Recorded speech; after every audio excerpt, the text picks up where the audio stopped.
আসসালামু আলাইকুম রহমতুল্লাহ। আশা করি সবাই ভালো আছেন। সিএলপি একাডেমির পক্ষ হতে সবাইকে স্বাগত। আজকে পঞ্চম অধ্যায় এই প্রথম ক্লাস। আজকে পঞ্চম অধ্যায়ে প্রথমে আমরা ফ্লোচার্ট নিয়ে আলোচনা করব। প্রথমে বলে রাখি, এই পঞ্চম অধ্যায়টা মূলত প্রোগ্রামিং ল্যাঙ্গুয়েজ। প্রোগ্রাম মূলত কি? প্রোগ্রাম মূলত সি প্রোগ্রাম। এই প্রোগ্রামটাই মূলত সি প্রোগ্রাম। এই সি ভাষায় প্রোগ্রাম রচনা করা হয়। এই সি প্রোগ্রাম করতে হলে আমাদের সর্বপ্রথম দুইটি ধাপ অনুসরণ করতে হয়। সি প্রোগ্রাম করতে হলে এই প্রোগ্রাম করতে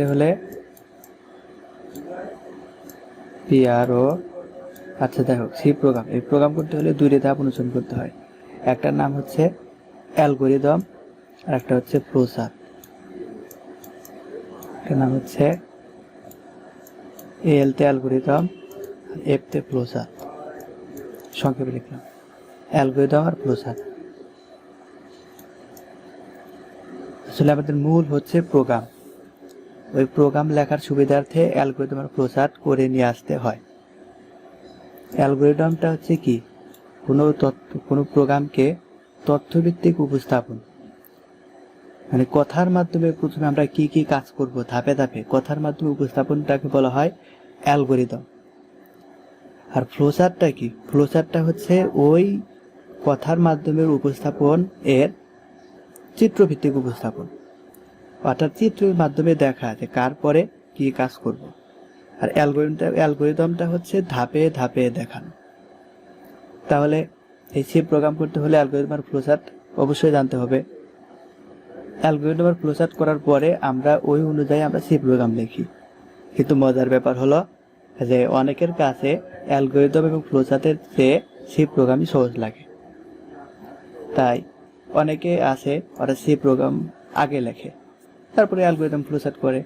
আচ্ছা, যাই হোক, আমাদের নিয়মটা হচ্ছে প্রথমে অ্যালগরিদম লিখতে হয়, তারপরে ফ্লোচার্ট আঁকাইতে হয়, তারপরে আমাদের প্রোগ্রাম লিখতে হয়। এটা হচ্ছে মূল ফরম্যাট। আগে অ্যালগরিদম, পরে ফ্লোচার্ট, তারপরে প্রোগ্রাম লিখতে হয়।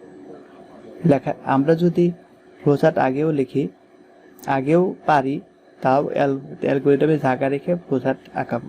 কারণ অ্যালগরিদম আগে লিখতে হয়, তারপরে ফ্লোচার্ট, তারপরে প্রোগ্রাম।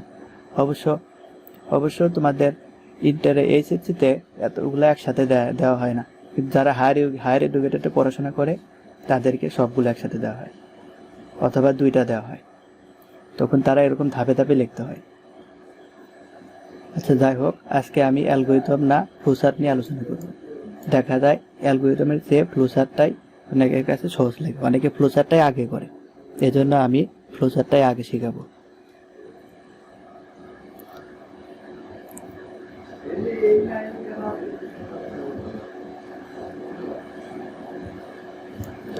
আমার কাছে আছে মাহবুব রহমান স্যারের আইসিটি বই। আমি ফ্লোচার্টের দিকে যাই। ফ্লোচার্ট যে বই পড়েন সমস্যা নাই, সকল বইয়ে একই রকম। তবে মাহবুবুর রহমান স্যারের বইটা একটু সহজ, এই জন্য এই বই বেশি কেনে সবাই, এই জন্য এই বইটা দিয়ে দেখাচ্ছি। আমার এটা অনেক পুরাতন যায়, কিন্তু একই। ফ্লোচার্টের আমাদের কিছু ব্যবহৃত প্রতীক আছে, এই প্রতীকগুলো আগে দেখতে হবে। প্রথম প্রতীকটার নাম টার্মিনাল প্রতীক, ডিম্বক আকৃতির। এটি প্রোগ্রামের আরম্ভ এবং শেষ নির্দেশ করে থাকে। একটি প্রোগ্রামে একাধিকবার টার্মিনাল প্রতীক ব্যবহৃত হতে পারে। তার মানে হচ্ছে এই প্রতীকটা হচ্ছে শুরু এবং শেষ নির্দেশ করে, অর্থাৎ শুরুতে এই প্রতীক ব্যবহার করব এবং শেষে এই প্রতীক ব্যবহার করব। পরেরটা নির্গমন প্রতীক। সামান্তরিক আকৃতির প্রতীকে গ্রহণ বা নির্গমন প্রতীক বলা হয়। এই প্রতীকটা কি আকৃতি? সামান্তরিক আকৃতির। তারা বলতে পারে, এমসিকিউ তো আসতে পারে যে নির্গমন প্রতীক কোনটি। যদি চিত্র আঁকা দেয় তাহলে এটা, আর চিত্র না আঁকা দিলে সামান্তরিক বলতে হবে। তাগায় দিই। আচ্ছা, এর সাহায্যে প্রক্রিয়াকরণের জন্য ইনপুট চাওয়া হয় এবং প্রক্রিয়াকরণ শেষে ফলাফল আউটপুট প্রদর্শন করা হয়। তাহলে এই প্রকরণ এটা হচ্ছে ইনপুট এবং আউটপুটের ক্ষেত্রে ব্যবহার করা হয়। সহজ কথা, ইনপুট এবং আউটপুট। ইনপুটটা হচ্ছে কি, যেটা আমরা যদি 4x, আমরা নর্মালি যে ম্যাথমেটিক্সে 4x ধরি ইকুয়াল টু 4x সমান কত, তাহলে এখানে আমাদের কি দরকার, x এর মান দরকার। তাহলে x এর মানটা আমাদের চাইতে হবে। এই x এর মানটাকে বলা হয় ইনপুট, x টাকে বলা হয় ইনপুট। তাহলে x এর যদি কোনো মান চাই তাহলে আমাদের ইনপুট দরকার। দেখুন x এর মানের পরে যেটা পাবো, মান বসালে যেটা পাবো সেটা হচ্ছে আউটপুট। এই ইনপুট এবং আউটপুট নির্ধারণ করে এই নির্গমন প্রক্রিয়ার সাহায্যে। যতগুলো ইনপুট নেওয়া লাগে সব ইনপুটই হচ্ছে আমাদের এর ভিতরে, এবং আউটপুট হচ্ছে প্রিন্ট। কম্পিউটার আউটপুট কি, কম্পিউটার ইনপুট হচ্ছে কিবোর্ড, কিবোর্ডের মাধ্যমে যেগুলা ইনপুট পাঠানো হয় সেগুলাকে ইনপুট বলা হয়। এবং আউটপুটটা হচ্ছে মনিটর, মনিটরের পর্দায় যেটা প্রদর্শন হবে সেটাকে বলা হয় আউটপুট। সেটা ক্লিয়ার? যেমন প্রিন্ট যখন করব এটা প্রিন্ট হয়ে বের হয়ে যাবে, এটা একটা আউটপুট। পরেরটা প্রক্রিয়াকরণ প্রতীক। আয়তাকার আকৃতির প্রতীককে প্রক্রিয়াকরণ প্রতীক বলা হয়। প্রক্রিয়াকরণ প্রতীক হচ্ছে আয়তাকার আকৃতির, এই যে এটা। প্রক্রিয়াকরণের কাজ কিরকম হবে তার নির্দেশের জন্য এই প্রতীক ব্যবহার করা হয়। তার মানে যে আমি যদি বলি যে suppose s equal to a plus b, এই যে s equal to a plus b, এসটা কি a প্লাস বি যোগ করবে। তাহলে যদি যোগ করে তাহলে এই যে যোগ যে যতগুলা সূত্র ব্যবহার করা হয় বা যতগুলা প্রক্রিয়াকরণ করা হয় এই সকল হচ্ছে প্রক্রিয়াকরণ এর ভিতর হবে। আর এখানে হচ্ছে এ আর বির মানটা আমাদের দরকার, এগুলো হচ্ছে ইনপুট হবে। এ আর বির মানটা প্রয়োজন, এই জন্য ইনপুট এ আর বি। আচ্ছা যাই হোক, ইনপুট এবং আউটপুট মানে কি, যে এই যে এস এর একটা মান পাবো, এই মানটা প্রিন্ট করবো, সেক্ষেত্রে আমরা প্রিন্ট লিখতে পারি এস। এটাও আমাদের গ্রহণ বা নির্গমন প্রতীকের ভিতরে হবে।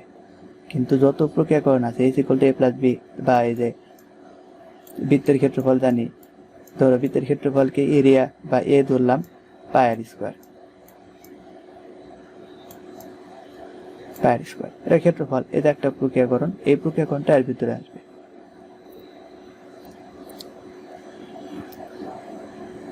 বিষয়টা ক্লিয়ার? আচ্ছা, সিদ্ধান্ত প্রতীক কি? হীরক আকৃতির প্রতীককে সিদ্ধান্ত প্রতীক বলা হয়।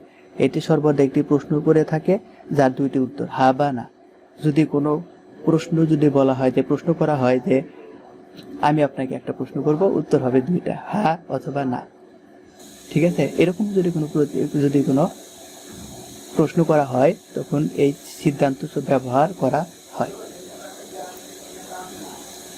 যেমন যদি আপনাকে বলা হয় সকালে আপনি ভাত খেয়েছেন, আপনি যদি হ্যাঁ বলেন, ভাত যদি খেয়ে থাকেন হ্যাঁ বলবেন, ভাত না খেয়ে থাকলে না বলবেন, আর কোনো কিছু বলা যাবে না। শুধু এই দুটা কথা একটা কথা বলতে হবে, খেয়ে থাকলে হ্যাঁ, না খেয়ে থাকলে না। তাই এই প্রতীকটা হচ্ছে সব সিদ্ধান্ত প্রতীক। আচ্ছা, পরেরটা হচ্ছে প্রবাহ দিক প্রতীক। তীর বিশিষ্ট সরলরেখা প্রবাহ দিক প্রতীক হিসাবে পরিচিত। তীর প্রবাহ দিক অনেক দিকে হতে পারে, চারো দিকে হতে পারে। এই তীর চিহ্নিত প্রোগ্রামের ব্যবহারের পথ নির্দেশ করে, মানে কোন দিকে গেছে। আমি যদি এদিকে দেই, উপর থেকে নিচে দিকে গেছে, আমি এখান থেকে এদিকে দিলে এখান থেকে এদিকে গেছে, আবার এখান থেকে দিলে এখান থেকে আসছে, এরকম। আবার এখান থেকে দিলে যে কোনো দিক দিতে পারি, উপরের দিকে গেছে, তার মানে হচ্ছে এটা প্রবাহ দিক বলা হয়। পরেরটা কি? সংযোগ প্রতীক। তীর চিহ্ন একটি বৃত্ত বিশিষ্ট সরলরেখা সংযোগ প্রতীক হিসেবে ব্যবহৃত হয়। যখন একটি বড় ফ্লোচার্ট এক পৃষ্ঠায় ধরে না, তখন সংযোগ প্রতীক ব্যবহার করে অপর পৃষ্ঠায় আঁকা হয়। ধর একটা ফ্লোচার্ট এক পৃষ্ঠায় আঁকতেছে না, তখন সংযোগ প্রতীক ব্যবহার করে অন্য পৃষ্ঠায় লেখা হয়। তাছাড়াও সংযোগ প্রতীক ব্যবহার করা হয়, ধরো একটা প্রোগ্রামের দুইটা প্রিন্ট, একটা প্রিন্ট, যদি দুইটা প্রিন্ট হয়, দুইটাই ছাপানোর জন্য, শেষ করার জন্য আমরা সংযোগ প্রতীক ব্যবহার করতে পারি। যদি দুইটা প্রিন্ট হয়, এটাও যদি প্রিন্ট হয়, এটাও প্রিন্ট হবে। যদি দুইটা প্রিন্ট হয়, দুইটা প্রিন্টের কাছে তো দুইবার শেষ লেখা সম্ভব না। আমরা প্রোগ্রাম শুরু করি এবং শেষ করি, শেষ তো করতে হবে। আমরা এই প্রোগ্রামটা হচ্ছে এটা শুরু করা লাগবে, শেষও করা লাগবে, এটা ইনপুট করা লাগবে, আউটপুট করা লাগবে, এটা প্রক্রিয়াকরণ করা লাগবে। তাই যখন প্রিন্ট করব তখন অবশ্যই দুইটাই শেষ করতে হবে। শেষ করতে না পারলে, দুইটার একের অধিক হলে তখন আমরা সংযোগ প্রতীক ব্যবহার করি। আচ্ছা, লুপ প্রতীক, সর্বোচ্চ এই কয়টা বেশি গুরুত্বপূর্ণ, এই কয়টা বেশি গুরুত্বপূর্ণ। আমাদের প্রত্যেকটা প্রচার রাখাতে আমাদের এগুলো দরকার। পরে তিনটা শিখে রাখতে হবে, শিখে রাখা ভালো, এমসিকিউতে আসে। তারপরে এগুলো শিখে রাখতে হবে, কানেক্টর সিম্বল, প্রচার সিম্বল, ডিসিশন সিম্বল বা সিদ্ধান্ত প্রতীক কোনটি, প্রভাব প্রতীক কোনটি, সংযোগ প্রতীক কোনটি, এগুলা কিন্তু অবশ্যই আসে। টার্মিনাল প্রতীক কোনটি অবশ্যই আসে। লুপ প্রতীক, সরবুজ আকৃতির একটি প্রতীক লুপ প্রতীক হিসেবে ব্যবহৃত হয়। সরবুজ 1টা 2টা 3টা 4টা 5টা 6টা, তার মানে সরবুজ। কোন চক্র বা লুপের কাজ দেখানোর জন্য লুপ প্রতীক ব্যবহার করা হয়, এটা চক্র বা লুপের কাজ দেখানোর জন্য। সাবরুটিন প্রতীক, মূল প্রোগ্রামের কোনো অংশ বা সাবরুটিনকে এই প্রতীকের সাথে চিত্রিত করা হয়। একটি প্রোগ্রামে একাধিক সাবরুটিন থাকতে পারে। এটা সাবরুটিন প্রতীক। এটা হচ্ছে বর্ণনা প্রতীক, ফ্লোচার্টের কোনো অংশ বর্ণনা করার জন্য অংশটির পার্শ্বে এই প্রতীক ব্যবহার করা হয়। এটি টিকা প্রতীক নামেও পরিচিত। বলতে পারে যে টিকা প্রতীক কোনটি, এটা। বর্ণনা প্রতীক কোনটি, এটা। মূল আমাদের এই কয়টা হচ্ছে মূল প্রতীক, এগুলোর সাহায্যে আমরা ফ্লোচার্ট আঁকাবো, এগুলো শিখে রাখবো। দেখো একটা ফ্লোচার্ট দিয়েছে, একটা ফ্লোচার্ট ধরো একটা বাড়ির কাজ বলছে, এটা শুরু। এটা কি করছে, পানি গরম দিয়েছে। আচ্ছা, বাড়িতে কিছু কাজ করেছে, তাহলে প্রয়োজনীয় জিনিসপত্র গ্রহণ করতে হবে। হিটার, কেটলি, চা, চিনি, দুধ, এগুলোকে ইনপুট বলা হয়। আর কেটলিতে পরিমাণ পানিতে হিটারে বসাও, এটা কি, এটা হচ্ছে আমাদের প্রক্রিয়াকরণ, মানে যে কাজ আমরা করব। তারপর হিটারে সুইচ অন করো, কাজ করব, এটা একটা সংযোগ প্রতীক দিচ্ছে। কিছুক্ষণ অপেক্ষা করো, পানি গরম হয়েছে, হ্যাঁ অথবা না, না হলে আবারও কিছুক্ষণ অপেক্ষা করতে হবে। এজন্য না হলে এটা আবার উপরে উঠে এইদিকে আসে, যেহেতু উপরে উঠে এইদিকে আসে সেজন্য এখানে সংযোগ প্রতীক দেওয়া হয়েছে। পানি গরম যদি হয়ে থাকে তখন নিচে ধাপে যাবে, ছাঁকনি দিয়ে চা ছাঁকো। তারপরে কি বলছে, প্রয়োজন মতো দুধ এবং পানি মিশাও, মিশানোর পরে যে কাপে চা সরবরাহ করো। যখন কাপে চা সরবরাহ করবে তখন এটা আর কি আউটপুট, ওটা আমরা খাবো। এখন যখন খাওয়ার জন্য প্রস্তুত হয়ে গেছে, ওটা তখন আউটপুট হবে, তখন আমাদের কাজটা শেষ হয়ে যাবে। তাহলে এটা ইনপুট, এটা আউটপুট, এটা শুরু এবং শেষ প্রতীক। আর এই মাঝখানে এই দুইটা হচ্ছে আমাদের প্রক্রিয়াকরণ প্রতীক, এটা হচ্ছে সিদ্ধান্ত প্রতীক। দেখো এগুলা কাজ বোঝাইছে, যে হিটার সুইচ অন করা একটা কাজ, কিছুক্ষণ অপেক্ষা করাও কাজ, ছাঁকনিতে ছাঁকাও কাজ, প্রয়োজন মতো দুধ মিশাতেও একটা কাজ। যত প্রক্রিয়াকরণ আছে, কাজ আছে, প্রত্যেকটা কাজই এই চিত্রের ভিতরে। আর এটা সিদ্ধান্ত। তাহলে চা হয়ে গেল।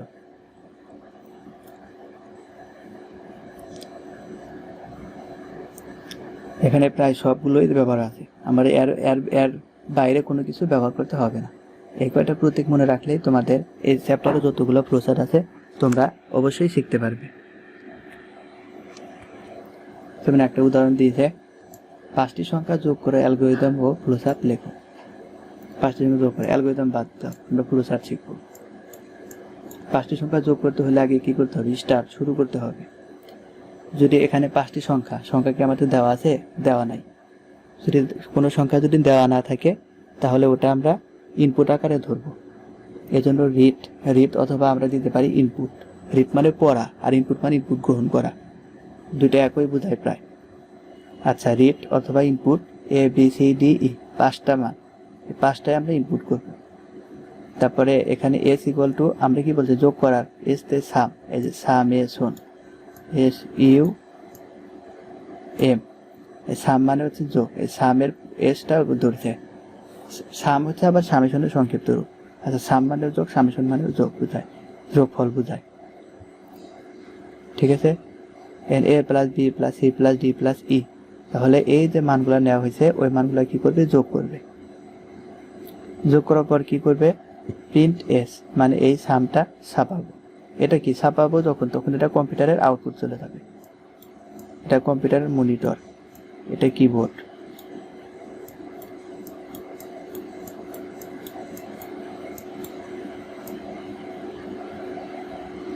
মনিটর, এটা কিবোর্ড, এটা হচ্ছে ইনপুট,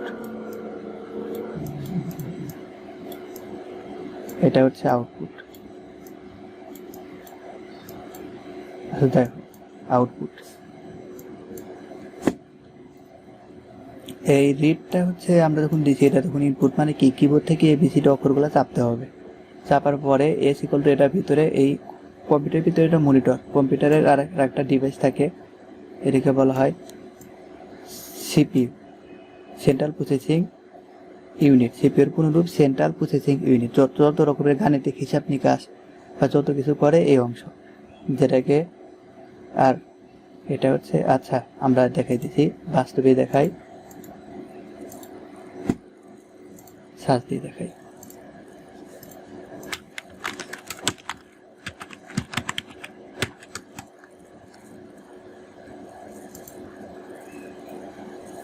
আচ্ছা, ছবিটার দিকে ভালোভাবে লক্ষ্য করলে আমরা তিনটে জিনিস দেখতে পাই, একটা, এটা আর এটা। তোমাদের যাদের কম্পিউটার আছে তারা তো সব কিছু জানো, এবং যাদের কম্পিউটার নাই তারা হয়তো অনেকেই জানো। এটা হচ্ছে আমাদের মনিটর, এটা কিবোর্ড, আর যত হিসাব নিকাশ আমাদের এটা মূল পিসি, এটাকে বলা হয় সিপিইউ। এর ভিতরে যত সব কিছু এর ভিতরে করে, এটা আউটপুট, এটা জাস্ট কিবোর্ড, এগুলো ইনপুট। এরপরে আছে মনিটর, প্রিন্টার, তারপরে আরও এগুলো সব আউটপুট হয়। আর ইনপুট কী কী আছে, কিবোর্ড, মাউস, তারপরে ফ্লপি ডিস্ক, বিভিন্ন সিডি ডিস্ক, সিডি রোম, তারপরে আমি একটা কেবল ঢুকাবো ইউএসবি দিয়ে, এটা সব ইনপুট। ঠিক আছে, তাহলে আমাদের এই যতগুলা মান নিব সব ইনপুট থেকে চাপবো, মনিটরের ভিতরে এর ভিতরে কাজ করে আউটপুট প্রদর্শন করবে। তাই এটা ইনপুট, এটা আউটপুট, এটা প্রক্রিয়াকরণ, এটা হচ্ছে আমাদের মূল প্রক্রিয়াকরণ। এটা ইনপুট, এটা আউটপুট, এটা প্রক্রিয়াকরণ করে। আচ্ছা যাই হোক, এই প্রক্রিয়াকরণ ওই অংশ করে আমরা কি ওই ফলাফল আউটপুট পাই। তাহলে স্টার্ট শুরু করতে আমাদের যখন ফ্লোচার্টটা শেষ হয়ে যাবে তখন স্টপ দিয়ে শেষ করব। আজকে আমরা ফ্লোচার্টে কিছু বেসিক আলোচনা করলাম, কিছু ফ্লোচার্ট আগামী নেক্সট লেকচারে আবার কিছু ফ্লোচার্ট আমরা দেখব। এ পর্যন্ত সবাই ভালো থাকবেন, আল্লাহ হাফেজ।